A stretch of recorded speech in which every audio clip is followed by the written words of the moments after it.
नमस्कार विद्यार्थी मित्रांनो, आज आपण मॅथ्स 1 च्या रॅपिड रिव्हिजन नंतर मॅथ्स 2 च्या रॅपिड रिव्हिजन मध्ये डॉक्टर संजय मोहिते सर आपल्या सर्व विद्यार्थ्यांचं सहर्ष स्वागत करत आहेत। आजच्या आपल्या या रॅपिड रिव्हिजन मध्ये आपण 2 चॅप्टरची रिव्हिजन करणार आहोत, ज्यामध्ये पहिलं चॅप्टर आहे सिमिलॅरिटी आणि सेकंड चॅप्टर आहे पायथागोरस थिअरम।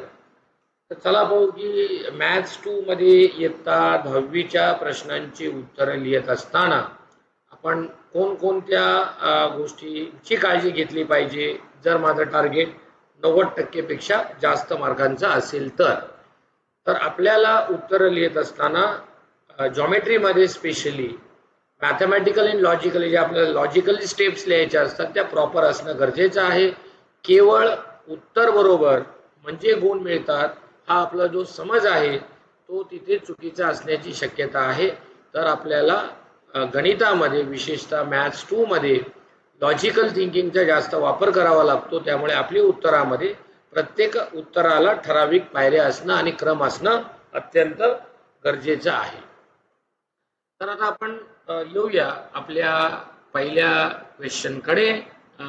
क्वेश्चन आहे चूज द करेक्ट अल्टरनेटिव्स आणि आपल्या समोर प्रश्न आहे triangle ABC similar to triangle PQR, area of a triangle ABC is 16 and area of a triangle PQR is 25. Find the value of the ratio AB is to PQ.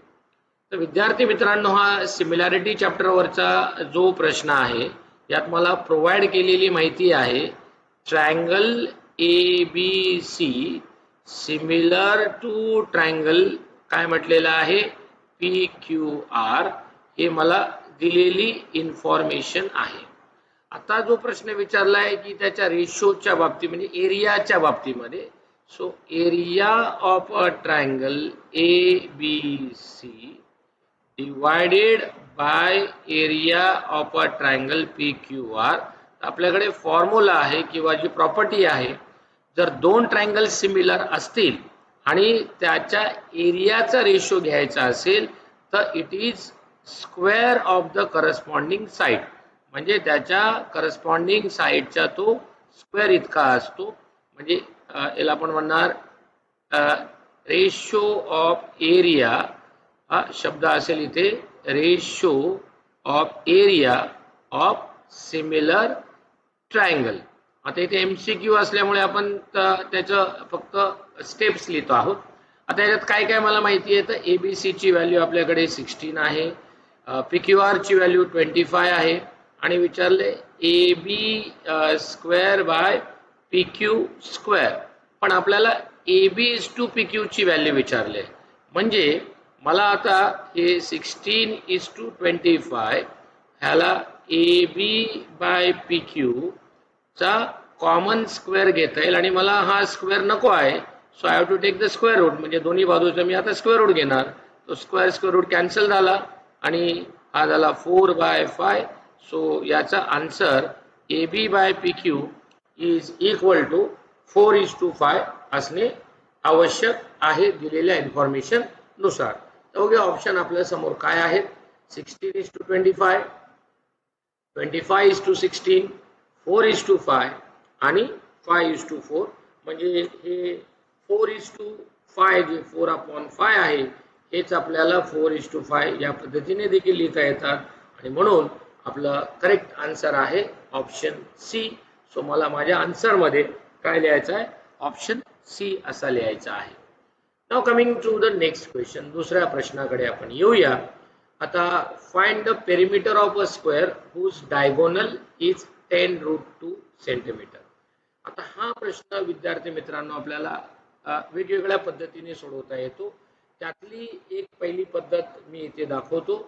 तुम्ही वेगळ्या पद्धतीने solve केलं तरी चालणार आहे, कारण की आपण सांगितलेलंच आहे की गणितामध्ये किंवा जॉमेट्री असू द्या किंवा मॅथ्स असू द्या, पद्धत कोणतीही चालते, फक्त ती मॅथमॅटिकली आणि लॉजिकली करेक्ट पाहिजे। तर आता आपल्याकडे डायग्राम काढले की आणखीन थोडी विस्तृत आपल्याला आयडिया येऊ शकेल की मला ही दिलेली डायग्राम आहे ही स्क्वेअरची आहे।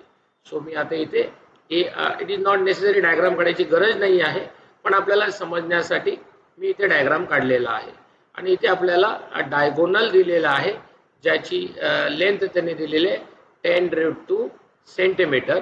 आणि आता आपल्याला माहिती आहे की यामध्ये स्क्वेअरमध्ये ईच साइड 90 असते. तर आता याच्यामध्ये मी साइडचा फॉर्म्युला वापरणार आहे की side of a square is equal to 1/√2 into length of the diagonal. म्हणजे कुठल्याही स्क्वेअरच्या बाबतीमध्ये जर त्याचा डायगोनल दिला असेल तर त्याची side of the square 1/2 its diagonal होते. सो 1/√2 ला आपण 10√2 ने मल्टिप्लाय जर केला तर √2 कॅन्सल होईल आणि साइड ऑफ द स्क्वेअर काय येईल 10 सेंटीमीटर. पण मला त्यांनी पेरिमीटर असं विचारलेलं आहे. सो मग मी पुढे कंटिन्यू करेल की पेरिमीटर कोणाचा विचारलाय तर स्क्वेअरचा. So perimeter of a square is equal to 4 into side किंवा 4 इंटू एस. सो आता आपण काढलेली त्याची साइड 10 आहे. सो माझा आन्सर इथे काय आलं 40 सेंटीमीटर. सो माझं इथे पेरिमीटर इथे मिळाला. तुम्ही इथे पायथागोरसने पण कॅल्क्युलेट करू शकता. आन्सर तुम्हाला सेमच येणार. दॅट इज म्हणजे तुम्हाला साइड मिळेल आणि साइड वरनं तुम्हाला त्याचं पेरिमीटर काढायला लागणार आहे. सो याच्यामध्ये आपल्याला कमीत कमी स्टेप्स मध्ये आपल्याला या पद्धतीने पण त्याचा आन्सर काढता येते. आता आपण याचे ऑप्शन्स बघूया काय काय दिलेत. ए 10, बी 40√2, सी 20 आणि डी 40. तर आता आपल्याला आलेला आन्सर आहे 40.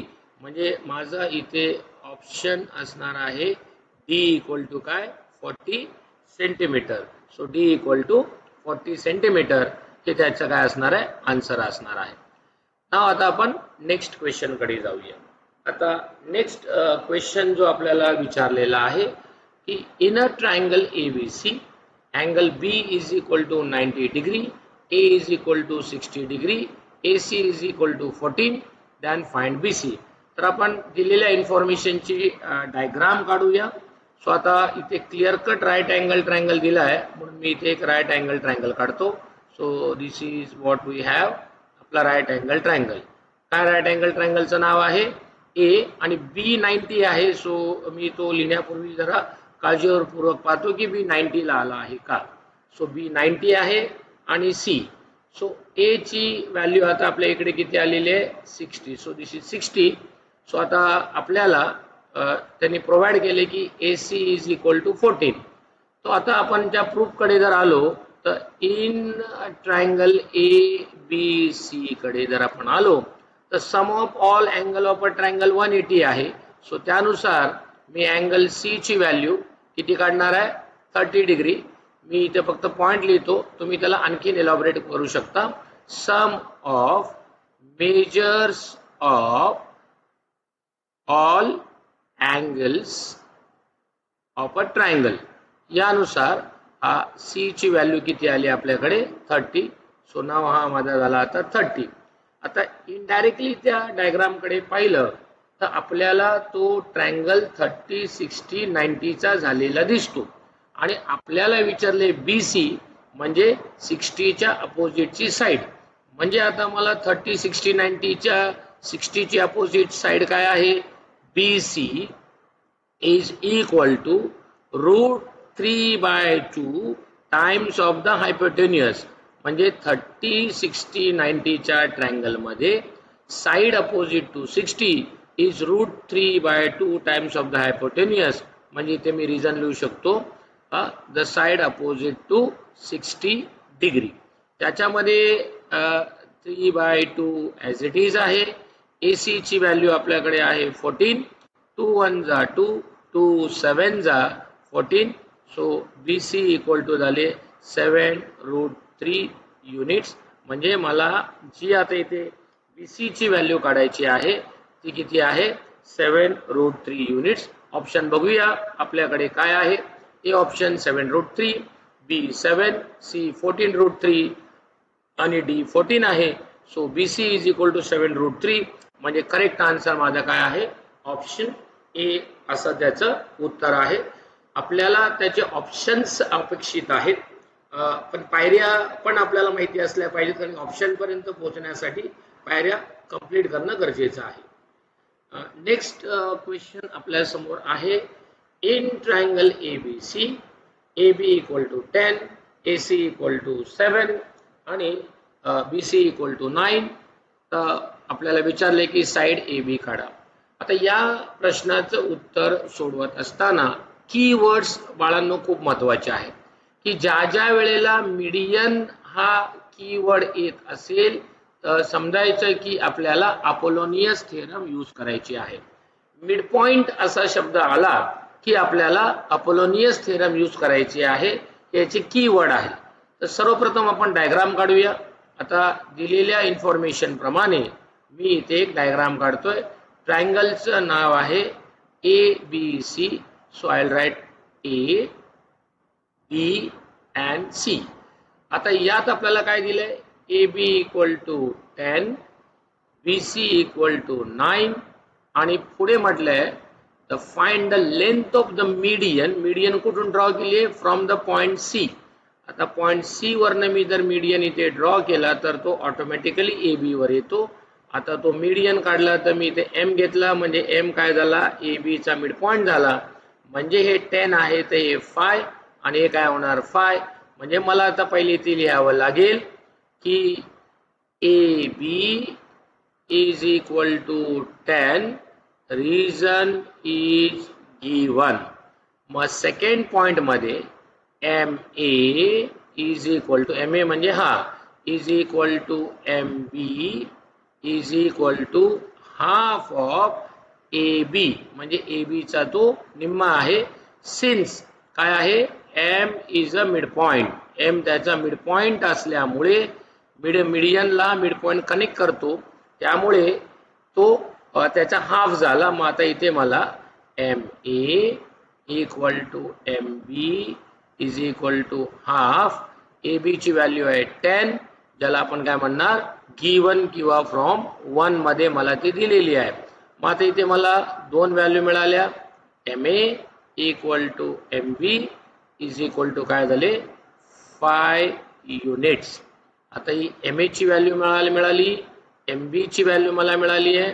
आणि जसं मी तुम्हाला आता सांगितलं की व्हेनेवर इट कम्स मीडियन म्हणजे आपल्याला अपोलोनियस वापरता येतो.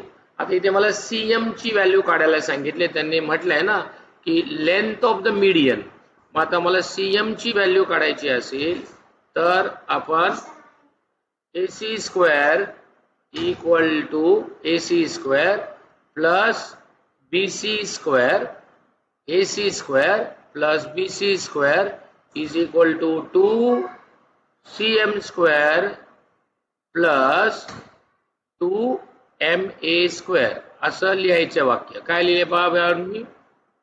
AC square plus BC square equal to 2CM square plus 2MA square. याला म्हणणार मी बाय अपोलोनियस थिअरम. आता AC ची व्हॅल्यू आपल्याला या ठिकाणी दिलेली आहे 7. सो मी आता इथे लिहितो 7 ची स्क्वेअर. BC ची व्हॅल्यू आपल्याकडे आहे 9. So that is 9 square. Median ची व्हॅल्यू आपल्याला डिटरमाइन करायची आहे. So 2CM square.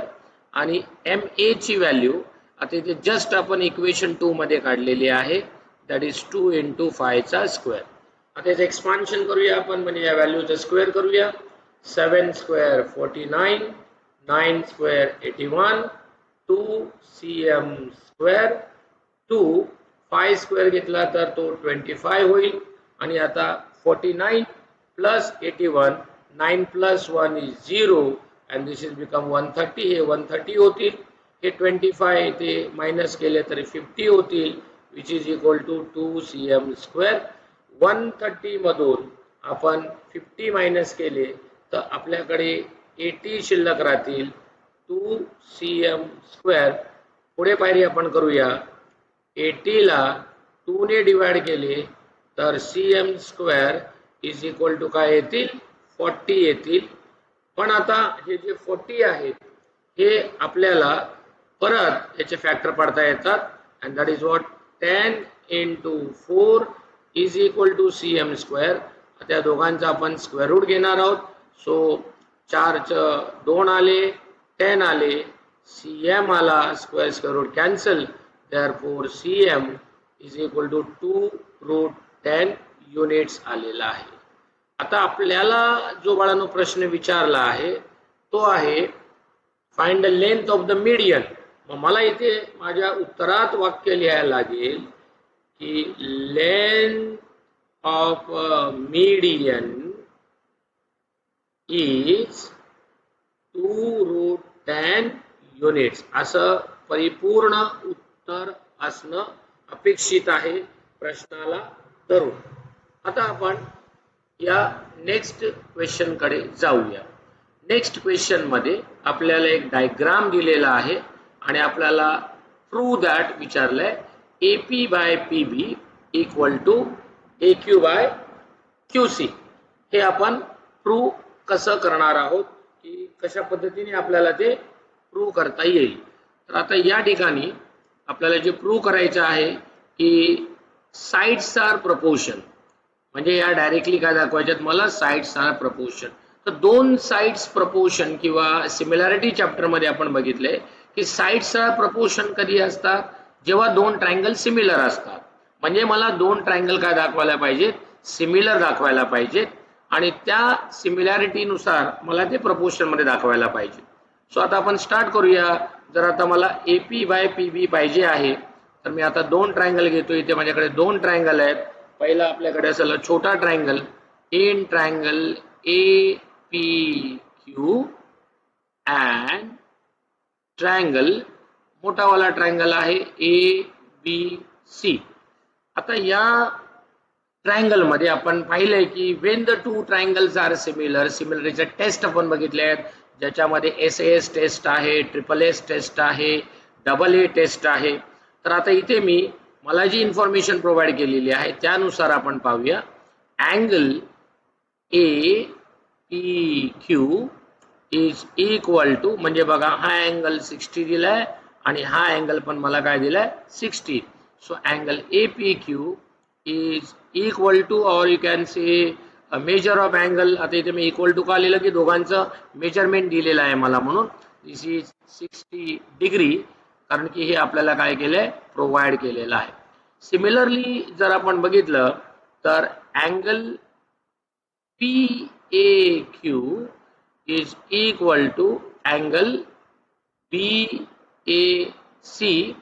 हे दोन्ही अँगल कॉमन असतील कारण की तो त्याचा काय असेल, कॉमन अँगल असेल. आता यामध्ये जर हे दोन अँगल कॉमन असतील तर यामध्ये आणखीन एक आपल्याला गोष्ट सिद्ध करता येते की हा आणि हा अँगल त्याचा काय होईल, करस्पॉन्डिंग अँगल होईल. म्हणजे म्हणजे APQ equal to ABC equal to 60 given. म्हणजेच याचा अर्थ आपण ही स्टेप स्किप करून याला आपण आणखीन या पद्धतीने पण घेऊ शकतो की APQ equal to ABC equal to 60 हे आपल्याला दिलेलं आहे, म्हणजे हे करस्पॉन्डिंग अँगल कॉन्ग्रुएंट झाले. आता करस्पॉन्डिंग अँगल जर कॉन्ग्रुएंट झाले तर आपल्याला APQ चा हा आणि हा अँगल कॉन्ग्रुएंट झाला, त्याप्रमाणे हा आणि हा अँगल पण काय होईल, कॉन्ग्रुएंट होईल, कारण की त्या लाईन्स काय होतील, पॅरलल होतील आणि हा अँगल कॉमन येईल. म्हणजे मला APQ सिमिलर टू ABC दाखवता येईल आणि या APQ सिमिलर टू ABC दाखवता आला त्यानुसार आपल्याला हा ट्रायंगल सिमिलर दाखवता येईल. आणखीन एक प्रकार यामध्ये करता येतो, तो म्हणजे असा आहे की हा 60 हा पण करस्पॉन्डिंग अँगल त्याचे कॉन्ग्रुएंट झाले, म्हणजे मला थर्ड मध्ये लिहिता येईल PQ पॅरलल टू BC. म्हणजे करस्पॉन्डिंग अँगल कॉन्ग्रुएंट झाल्यामुळे ही PQ ही BC ला काय झाली, पॅरलल झाली. आता PQ BC ला पॅरलल झाली तर आपल्याकडे BPT थेरम सांगते की इन अ ट्रायंगल जर एक लाईन PQ BC ला पॅरलल असेल तर मला AP by PB ratio is equal to AQ by काय लिहिता येईल, QC रेशो, त्याला काय म्हणणार मी, बाय BPT थेरम. म्हणजे याच्यात मी कोणत्या दोन गोष्टी घेणार आहे, ट्रायंगल APB, ट्रायंगल ABC. हे दोन अँगल काय दाखवणार आपण, कॉन्ग्रुएंट. आणि हे दोन अँगल दिले आहेत कॉन्ग्रुएंट कारण की ते गिवन आहेत आणि ते कोणत्या प्रकारचे अँगल आहेत, करस्पॉन्डिंग अँगल आहेत. करस्पॉन्डिंग अँगल कॉन्ग्रुएंट झाल्यामुळे ही लाईन पॅरलल झाली. दॅट इज काय म्हणणार करस्पॉन्डिंग अँगल टेस्ट. आणि बाय बीपीडी थिअरम ही AP by PB equal to मला एक्यू बाय क्यूसी काय करता येईल सिद्ध करता येईल. तुम्ही आणखीन अल्टरनेटिव्ह मेथड वापरून पण याला सिद्ध करू शकता. आता आपण दुसऱ्या क्वेश्चन कडे येऊया ज्यामध्ये आपल्याला विचारले की MNP equal to 90, NQ perpendicular to MP, MQ is equal to 9, QP equal to 4. तर विचारलंय आपल्याला NQ ची व्हॅल्यू किती आहे. सो आता याचं सोल्युशन काढताना आपल्याला इन ट्रायंगल MNP आपण पाहिले की in a right angle triangle a perpendicular drawn on a hypotenuse then we get the triangles 3 which are similar to original and adjacent triangle.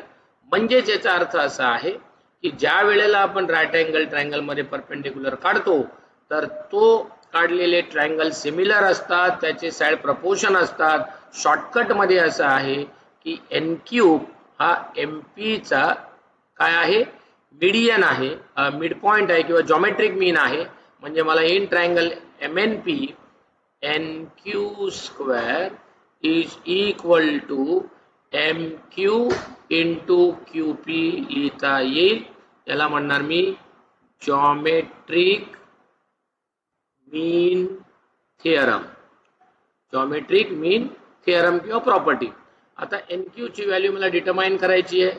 So NQ square is equal to 9 into 4. Therefore NQ square is equal to 36. Taking square root on both sides, therefore NQ is equal to 6 units. म्हणजे मला आता इथे NQ ची value किती आलेली आहे 6 आणि मला फक्त NQ काढायला सांगितलंय त्यामुळे मी इथे NQ काढणार आहे. That is NQ is equal to आपल्याला आले आहे 6. नेक्स्ट क्वेश्चन कडे आपण जाऊया. आता जो नेक्स्ट क्वेश्चन आपल्याला विचारला आहे ट्रायंगल DFE इथे E आहे हा DFE is equal to 90 degree. FG perpendicular to ED आहे. GD इक्वल टू 8 डायग्राम मध्ये रिफ्लेक्ट केलेला आहे. FG इक्वल टू 12 आहे. तर मला EG ची व्हॅल्यू विचारली आहे, त्यानंतर FD ची व्हॅल्यू विचारली आहे आणि EF ची व्हॅल्यू विचारली आहे. जस्ट विद्यार्थी मित्रांनो आत्ताच आपण जो क्वेश्चन प्रिव्हियसली सॉल्व केला आहे त्याच पॅटर्नवर हा प्रश्न आहे. तर आपण पहिला येऊया. इन ट्रायंगल जो मोठावाला ट्रायंगल आहे ना ज्याचं नाव आहे DFE मध्ये आपण जर बघितलं तर हा GF हा त्याचा काय आहे आपण त्याला जॉमेट्रिक मीन आपण म्हणतो. सो आता इथे आपण याला या पद्धतीने जसं मी अगोदर लिहिलं होतं GF square is equal to EG into GD by geometric mean theorem.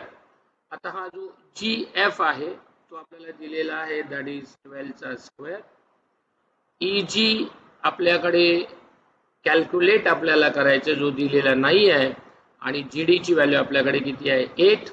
So 12 चा स्क्वेअर केला 144. हा 8 इथे मल्टिपल आहे इथे डिव्हिजिबल होईल आणि त्याला आपण 8 ने जर डिवाइड केला सो 8 डिवाइडेड बाय 14. सो आता इथे 8 1 जा 8 18 जा 64 8 8 जा 64. सो EG इक्वल टू किती आला 18. पुढे युनिट लिहायला विसरायचं नाही आहे. सो आता माझ्याकडे EG ची व्हॅल्यू मिळाली 18. सो माझा फर्स्टचा आन्सर इथे काय झालं कंप्लीट झालं. आता सेकंड जो पार्ट आहे या सेकंड पार्टच्या मध्ये मला FD हा विचारलाय. So you can see FD मध्ये हा 90 आहे म्हणजे हा पण 90 असला पाहिजे. म्हणजेच DGF हा राइट अँगल ट्रायंगल बनतो. So in triangle DGF angle G is equal to 90 which is given. कारण की जर पायथागोरस यूज करायचा असेल तर तो अँगल 90 असणं गरजेचं आहे, त्याशिवाय पायथागोरस अप्लाय करता येत नाही. सो इथे 90 झाला. सो 90 च्या समोरचा आपला हायपोटेन्यूस होईल. सो मग आता माझ्याकडे येणार DF चा स्क्वेअर, ज्यालाच आपण इथे FD असं म्हटलेलं आहे, DF चा square is equal to GD चा स्क्वेअर प्लस GF चा स्क्वेअर. सो बघा GF चा स्क्वेअर आणि इथे मी रिझल्ट लिहिणार आहे बाय पायथागोरस थिअरम. तर याच्यामधलं मला DF ची व्हॅल्यू डिटरमाइन करायची आहे, सो हा DF स्क्वेअर होईल. GD ची व्हॅल्यू आपल्याला क्वेश्चन मध्येच दिलेली आहे 8 स्क्वेअर आणि GF जो आहे जो आपल्याला हा पण क्वेश्चन मध्ये दिलेला आहे 12 चा स्क्वेअर. सो आता माझ्याकडे DF स्क्वेअर 8 चा 64 झाला, 12 चा 144. सो 64 आणि 144 या दोघांची आपण जर टोटल केली, सो आता इथे मी इथे लिहितोय तो DF चा स्क्वेअर. आता या दोघांची आपण जर ॲडिशन केली तर ती 208 येईल. मग आता मला हा DF चा स्क्वेअर आणि या 208 चे काय पाडायचे, फॅक्टर पाडायचे. तर आता मी त्याचा स्क्वेअर रूट घेणार आहे. तो मला फॅक्टर पाडता येतात त्याचे 13 into 16. सो स्क्वेअर रूट गेला, DF इज इक्वल टू 16 चा स्क्वेअर रूट आला 4 आणि आले 13. सो माझ्याकडे आता DF ची व्हॅल्यू आली 4√13. आता इथे मी ती DF ची व्हॅल्यू लिहितो 4√13. आता मला EF ची पण व्हॅल्यू काढायला सांगितले.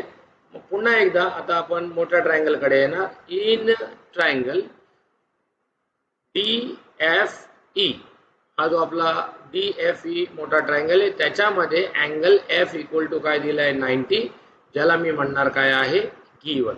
आता पायथागोरस आपण यूज करणार आहोत ज्याच्यामध्ये DE चा स्क्वेअर. आता मला त्यांनी EF काढायला सांगितलंय.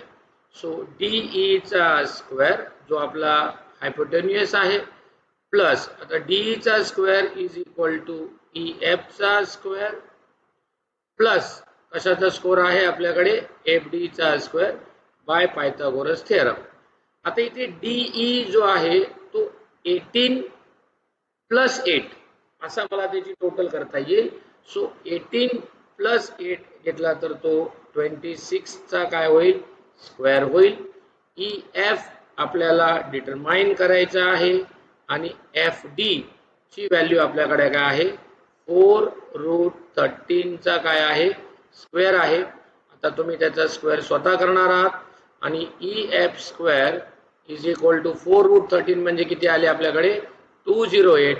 याचं कॅल्क्युलेशन करून तुम्हाला EF ची व्हॅल्यू काय करायची आहे कॅल्क्युलेट करायची आहे आणि अशा पद्धतीने आपण EG, FD आणि EF च्या व्हॅल्यू काढून त्याच्या पुढे युनिट लिहायला विसरायचं नाही आहे. अशा पद्धतीने आपण आज विद्यार्थी मित्रांनो मॅथ्स 2 याच्या रॅपिड रिव्हिजन कडे आलो. सर्वांनी या व्हिडिओला पाहिल्याबद्दल सर्वांचे पुनश्च एकदा धन्यवाद. चॅनलला सबस्क्राईब करा आणि इतर विद्यार्थ्यांना देखील त्याबद्दल माहिती सांगा. पुन्हा एकदा धन्यवाद.